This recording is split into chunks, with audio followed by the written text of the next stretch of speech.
اعوذ باللہ من الشیطان الرجیم بسم اللہ الرحمن الرحیم۔ اس میں لکھا ہے کہ فرعون کی بیٹی کی ایک خواص تھی جو اس کی کار مختار تھی اور اس کی کنگھی چوٹی بھی وہی کرتی تھی۔ حضرت موسیٰ علیہ السلام پر ایمان رکھتی تھی مگر فرعون کے خوف سے ظاہر نہ کرتی تھی۔ ایک بار وہ خواص اس کے بال سنوار رہی تھی کہ اس کے ہاتھ سے کنگھی چھوٹ گئی۔ اس نے بسم اللہ کہہ کر اٹھا لی۔ لڑکی نے پوچھا، یہ تو نے کیا کہا؟ یہ کس کا نام ہے؟ خواص نے کہا، یہ اسی کا نام ہے جس نے تیرے باپ کو پیدا کیا اور اس کو بادشاہی دی۔ لڑکی کو بڑا تعجب ہوا کہ میرے باپ سے کوئی بڑا ہے۔ دوڑی ہوئی باپ کے پاس گئی اور سارا قصہ بیان کیا۔ فرعون نہایت غصے میں آیا اور اس خواص کو بلا کر ڈرایا دھمکایا، مگر اس نے صاف کہہ دیا کہ جو چاہے سو کرے، ایمان نہ چھوڑوں گی۔ اول اس کے ہاتھ میں کیلیں جڑ کر اس پر انگارے اور بھوبل ڈالی۔ جب اس سے بھی کچھ اثر نہ ہوا تو اس کی گود میں ایک لڑکا تھا، اس کو آگ میں ڈال دیا۔ لڑکا آگ میں بولا کہ اماں صبر کیجئے، خبردار ایمان نہ چھوڑیو۔ غرض وہ ایمان پر جمی رہی، یہاں تک کہ اسی بیچاری کو بھی پکڑ کر جلتے تندور میں جھونک دیا۔ ام کے پارے میں سورہ بروج میں جو کھاویں والا قصہ آیا ہے، اس میں بھی اسی طرح ایک عورت کا اور اس کے بچے کا قصہ ہوا تھا۔ دیکھو ایمان کی کیسی مضبوط تھی بیویوں، ایمان بڑی نعمت ہے۔ اپنے نفس کی خوشی کے واسطے یا کسی لالچ کے سبب یا کسی مصیبت یا تکلیف کی وجہ سے کبھی اپنے ایمان دین میں خلل مت ڈالنا، خدا اور رسول اللہ صلی اللہ علیہ وسلم کے خلاف کوئی کام مت کرنا۔ حضرت موسیٰ علیہ السلام کے لشکر کی ایک بڑھیا کا ذکر۔ جب فرعون نے مصر میں نبی اسرائیل کو بہت تنگ کرنا شروع کیا، ان سے طرح طرح کی بیگاریں لیتا اور ان کو مارتا، دکھ پہنچاتا، حضرت موسیٰ علیہ السلام کو خدا تعالیٰ کا حکم ہوا کہ سب نبی اسرائیل کو راتوں رات مصر سے نکال لے جاؤ تاکہ فرعون کے ظلم سے ان کی جان چھوٹے۔ موسیٰ علیہ السلام سب کو لے چلے۔ جب دریائے نیل پر پہنچے، رستہ بھول گئے اور بھی کسی کی پہچان میں رستہ نہ آیا۔ آپ نے تعجب کیا اور پکار کر فرمایا کہ جو شخص اس بھید سے واقف ہو وہ آ کر بتلا دے۔ ایک بڑھیا نے حاضر ہو کر عرض کیا کہ جب حضرت یوسف علیہ السلام کا انتقال ہونے لگا تھا تو انہوں نے اپنے بھائی بھتیجوں کو وصیت فرما دی تھی کہ اگر کسی وقت میں تم لوگ مصر کا رہنا چھوڑ دو تو میرا تابوت جس میں میری لاش ہوگی اپنے ساتھ لے جانا۔ تو جب تک وہ تابوت آپ ساتھ نہ لیں گے رستہ نہ ملے گا۔ آپ نے تابوت کا حال پوچھا کہ کہاں دفن ہے، اس کا واقف بھی اس بڑھیا کے کوئی نہ نکلا۔ اس سے جو پوچھا تو اس نے عرض کیا کہ میں یوں بتلاؤں گی، مجھ سے ایک بات کا اقرار کیجئے، اس وقت میں بتلاؤں گی۔ آپ نے پوچھا وہ کیا بات ہے؟ کہنے لگی وہ اقرار یہ ہے کہ میرا خاتمہ ایمان پر ہو اور جنت میں جو درجہ رہنے کی آپ کو ملے مجھے بھی ملے۔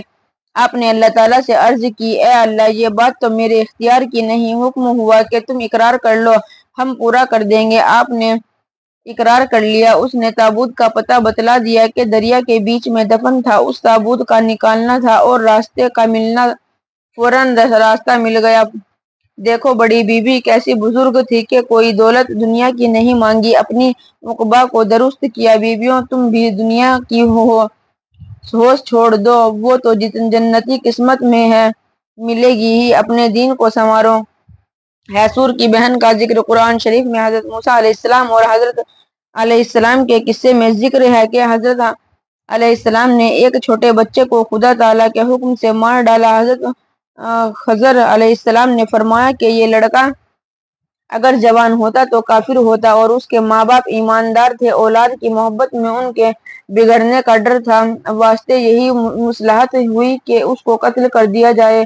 اب اس کے بدلے اللہ تعالیٰ ایک لڑکی دیں گے جو برائیوں سے پاک ہوگی اور ماں باپ کو زیادہ بھلائی پہنچانے والی ہوگی۔ چنانچہ اور کتابوں میں لکھا ہے کہ ایک لڑکی ایسی ہی پیدا ہو اور ایک پیغمبر سے اس کا نکاح ہوا اور 70 پیغمبر اس کی اولاد میں ہوئے اور اس لڑکے کا نام حیسور تھا۔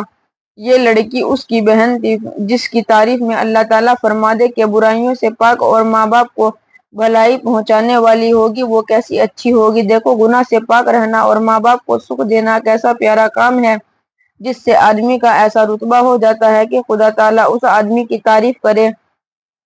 بیویوں باتوں میں خوب کوشش کرو۔ حیسور کی ماں کا ذکر۔ حیسور ہی لڑکا ہے جس کا ذکر اوپر آ چکا ہے، یہ بھی پڑھ چونکہ ہو کہ قرآن میں اس کے ماں باپ کو ایماندار لکھا ہے، جس کو اللہ تعالیٰ ایماندار فرما دے، اور وہ ایسا کچا پکا ایماندار تو ہوگا نہیں۔ جب پورا ایماندار ہوگا، اس سے معلوم ہوا کہ حصور کی ماں بھی بہت بزرگ تھی۔ دیکھو، ایمان میں پختہ ہونا ایسی دولت ہے جس پر اللہ تعالیٰ نے تعریف کی۔ بیویوں، ایمان کو مضبوط کرو، اور وہ اسی طرح مضبوط ہوتا ہے کہ شرع کے حکم خوب بجا لاؤ، سب برائیوں سے بچو۔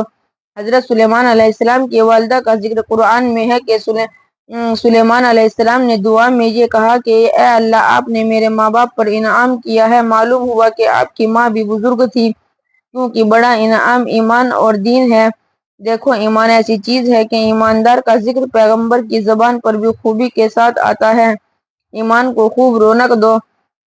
حضرت بلقیس کا ذکر، یہ ملک سبا کی بادشاہ تھی۔ حضرت سلیمان علیہ السلام کو ہدہد جانور نے خبر دی تھی کہ میں نے ایک عورت بادشاہ دیکھی ہے، اور وہ آفتاب کو پوجتی ہے۔ آپ نے ایک خط لکھ کر ہدہد کو دیا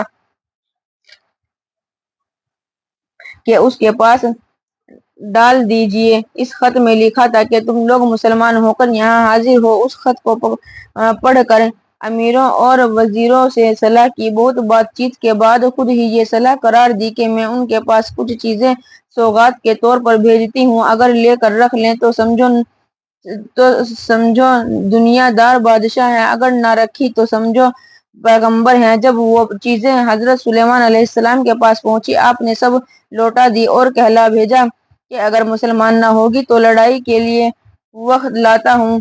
یہ پیغام سن کر یقین ہو گیا کہ بے شک پیغمبر ہیں، اور مسلمان ہونے کے ارادے سے اپنے شہر سے چلی۔ ان کے چلنے کے بعد سلیمان علیہ السلام نے اپنے معجزے سے ان کا ایک بڑا بھاری قیمتی بادشاہی تخت بھی اپنے دربار میں منگا لیا تھا کہ بالیقین معجزہ بھی دیکھ لیں، اور اس کے موتی جواہر کھاڑ کر دوسری طرف جڑوا دیے۔ جب بلقیس یہاں پہنچی تو حضرت سلیمان علیہ السلام کے حکم سے ان کی عقل آزمانے کو پوچھا گیا کہ دیکھو، یہ تمہارا تخت تو نہیں ہے؟ غور سے دیکھ کر کہا ہاں ہاں، ویسا ہی ہے۔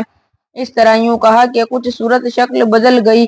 اس جواب سے معلوم ہوا کہ بڑی عقل مند ہے۔ پھر سلیمان علیہ السلام نے بلقیس کو یہ بات دکھلانی چاہی کہ ہمارے خدا کی دی ہوئی بادشاہی تمہارے دنیا کی بادشاہی سے ویسے بھی زیادہ ہے۔ یہ بات دکھلانے کے واسطے حضرت سلیمان علیہ السلام نے حکم دیا کہ ایک حوض پانی سے بھر کر اس لے اوپر ایسے صاف شفاف کانچ کا فرش بنایا جائے کہ وہ نظر نہ آئے۔ حضرت سلیمان علیہ السلام ایسی جگہ جا بیٹھے کہ جو آدمی وہاں پہنچنا چاہیے حوض رستے میں پڑے، اور بلقیس کو اس جگہ حاضر ہونے کا حکم دیا۔ بلقیس جو حوض کے پاس پہنچی، کانچ تو نظر نہ آیا۔ یوں سمجھی کہ مجھ کو پانی کے اندر جانا پڑے گا، تو چڑھانے لگی۔ فوراً ان کو کہہ دیا گیا کہ اس پر کانچ کا فرش ہے، ایسے ہی چلی آ جائیں۔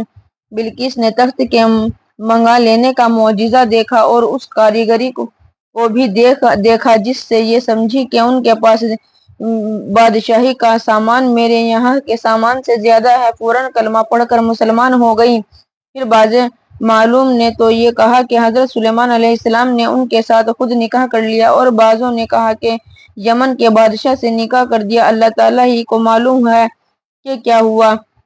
دیکھو، کیسی بے نفس تھی کہ بعد جو امیر بادشاہ ہونے کے جب دین کی سچی بات معلوم ہو گئی، فوراً اس کو مان لیا، اس کے قبول کرنے میں شیخی نہیں کی، نہ باپ دادا کی رسم کو پکڑ کر بیٹھی۔ بیویوں، تم بھی اپنا یہی طریقہ رکھو کہ جب دین کی بات سنو، کبھی عاریہ شرم یا خاندان کی رسم کی پیروی مت کرنا، ان میں سے کوئی چیز کام نہ آئے گی، فقط دین ساتھ چلے گا۔